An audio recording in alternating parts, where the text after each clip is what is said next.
দুর্দান্ত প্রোমো দিয়ে অবশেষে শুরু হওয়ার দিনক্ষণ জানিয়ে দিল অন্নপূর্ণার লক্ষ্মীআলা সিরিয়াল।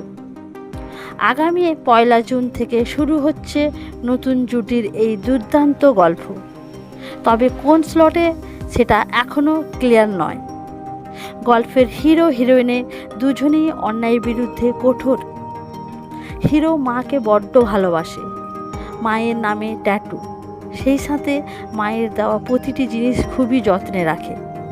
এক পর্যায়ে গল্পের হিরো নায়িকার কাছে মুগ্ধ হবে, নিজের মায়ের একটা রূপ দেখতে পাবে নায়িকার মধ্যে, আর সেখান থেকেই গল্পের হিরো নায়িকার প্রতি ফিদা। অনুরাগের ছোঁয়া সিরিয়ালের পর আবারও স্বস্তিকা একই স্লটে আসবে। সেক্ষেত্রে হয়তো কোণে দেখা আলো পিছিয়ে যাবে। দেখা যাক কি হয়। প্রোমোটা দুর্দান্ত ছিল। অন্নপূর্ণার লক্ষ্মীরা সিরিয়ালের প্রতিটি প্রোমোই খুবই দুর্দান্ত দেখা যাচ্ছে।